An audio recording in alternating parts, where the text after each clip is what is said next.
Now, there has been an overall major increase when it comes to spending for state judicial campaigns across the country. Now, spending in the state of North Carolina is the highest. It's the only state where candidates use public money in high court and intermediate appellate court elections. Time says the costly and fierce primary shows how the revolution in financing political campaigns with the surging role of super PACs and other groups financed by the corps, unions, and other interests has entered what was been known prior, at least, as a quiet arena of judicial elections. We're going to talk about judges this segment, but guys, I don't know. I'm not naive, but the idea that somebody can write basically an unlimited check to put in the pocket of a judge when he's running for office. You don't have to be a cynic to wonder about the potential conflict of interest down the pike. Does this bother you guys? I mean, taking the unpopular position, yeah, it bothers me, but that's the American way. What are you going to do? But judges?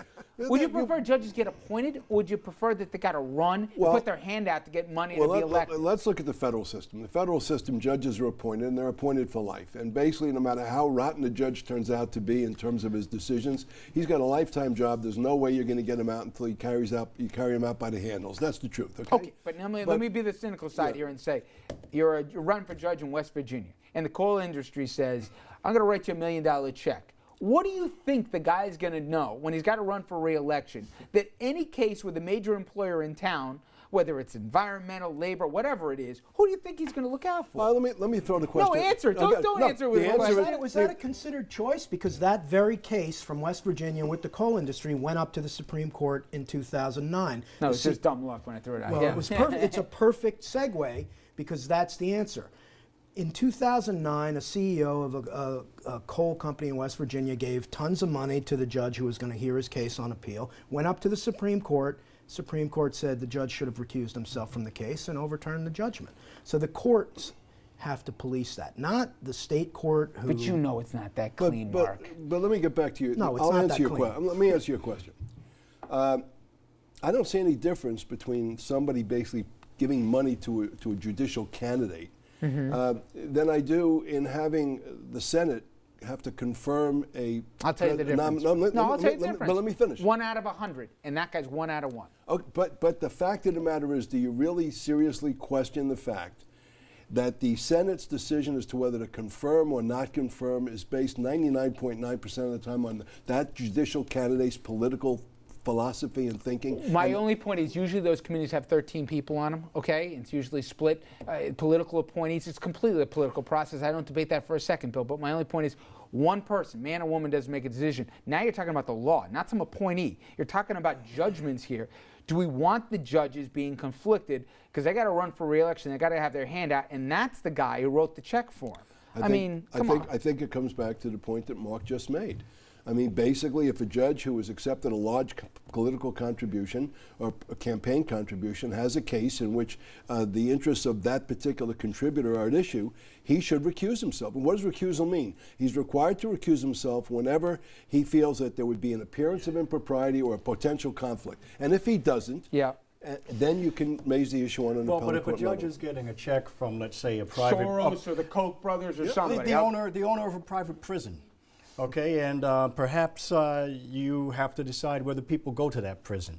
I think that you may be more likely to incarcerate people than if you weren't getting that check. So not only is it's a very practical, hands-on, real-world application where you ruin lives. I think that really judges, I will debate whether they should even be able to have a party, to be honest with you. You should simply run based upon what, and judges, when they run, by the way, as we in New York at least, can't tell you what they stand for the most part. They can't speak. They can't tell you anything about themselves. Unless they do it in private. Unless they do it in private and hope it's not recorded. Right. But I want to go to Texas here. We're speaking of judges. Why? This lady is under fire. Go to Texas? She's under fire for a ruling in a rape case here. A 20-year-old man, he confessed to raping a 14-year-old girl inside of her high school, faced 20 years behind bars. But the judge, she gave him 5 years probation and a total of 45 days in jail. But here's the kicker. Not only is the judge a woman, Janine Howard, But she told the Texas news station, in giving the rationale for her decision, that she based the sentence on the victim's medical records, which indicated that the girl had 3 sexual partners and a baby. I'm sorry, but I thought the judge was supposed to be the smartest person in the courtroom. I mean, does this happen a lot more than the public wants to admit, that the baggage that a judge brings in here weighs more than we ever imagined in terms of his or her decision? Not to be facetious, you obviously don't spend a lot of time in I courtrooms. don't, thank God. You know, this one seems like an outlier, but to me, the term of community service that she imposed was the most preposterous thing. Do you know what the term of community service was? She had him doing 200 hours of volunteer work in a rape crisis center. It's like the fox guarding the hen house. No, but That's just guys, nutty. you don't have to name names, but when you get a judge's name that's going to be taking your case, do you just say, I can't believe he or she's still on the bench here? Oh my Yes. God. Yeah, really? Yes. I mean, what happens in so many of our cases, and my colleagues will bear me out, more than you can imagine depends on the draw of the judge. And that's true at the trial level, and it's true at the appellate level.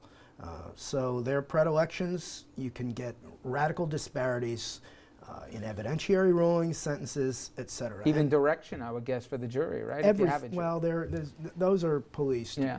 by laws, but you know, this logic that she's using is the logic that's prohibited by rape shield laws. I mean, that's why rape shield laws were enacted, and they're highly controversial. There are scholars, commentators, and defense lawyers that think rape shield laws are nonsense, and you should be able to elicit this stuff about the victims. You're a civil rights attorney. I'm curious, the idea of, Lady Justice with the blindfold and keeping the scales even, do you know certain judges, your client's going to get much less of a fair shake than others? There's certain judges where, you know, if you go to trial, even though the offer may be, let's say, an offer of probation, no jail whatsoever prior to trial, you know that if you go to trial and lose, not only is your client looking at jail time, but they could face the maximum penalty.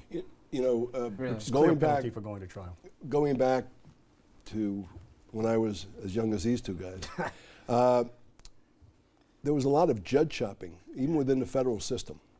And there were certain judges who were known to be very soft in white-collar criminal cases.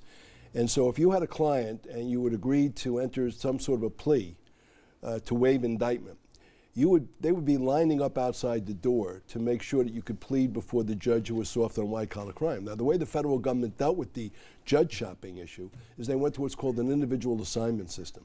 So every case now, the judge's name is picked out of a drum, just like a juror's name is. It's in a sealed envelope at the time of arraignment. That judge has that case from the beginning to the end.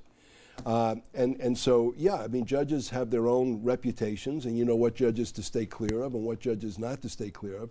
In this particular case, what was really offensive was the sentencing judge said that she thought that the 14-year-old girl was promiscuous. Now, the law rules. This is part that I didn't get. How did she have the discretion to even say that, let alone use that in the ruling? Well, there was no dispute about the fact that the girl was 14. There was no dispute about the fact that under the law, even in Texas, she is legally incapable of giving consent. So if she's legally incapable of giving consent, what difference does it make what her prior history was?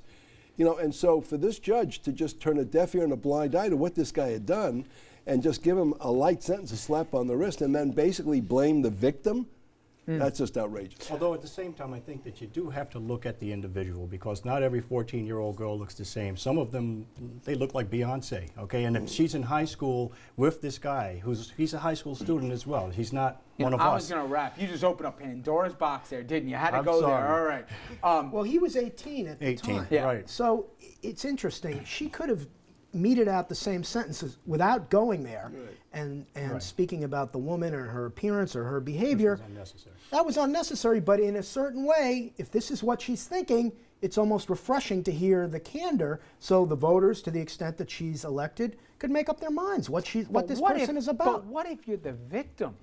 You're the victim. You're being victimized a second time. Imagine it's your 14-year-old, and the judge says, well, you know what? You kind of had it coming because you'd already had sex before. Sorry. I mean, the law, she's 14. I mean, There's a difference when the lack of consent is based only on the age and when somebody's forcibly engaging in conduct. Yeah. And we've had cases where there were 12-year-old girls in the bar, and the picture, they looked like they were full-grown women. And they met a person who ended up having a relationship with them later that day. But Yeah, they but met this in a happened bar. in a high school. So and that's true, but in a bar, you would assume that the person's at least 21 or going to be close to that area. So that person got charged with statutory rape.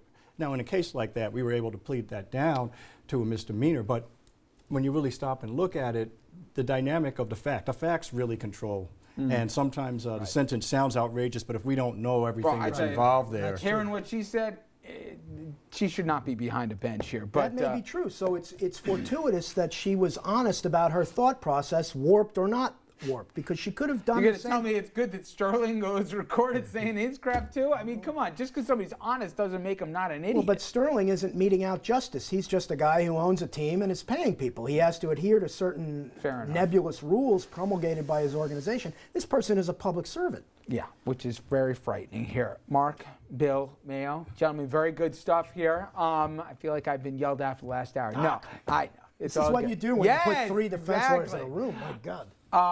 We are going to wrap things up when we come back. Gentlemen, again, thank you.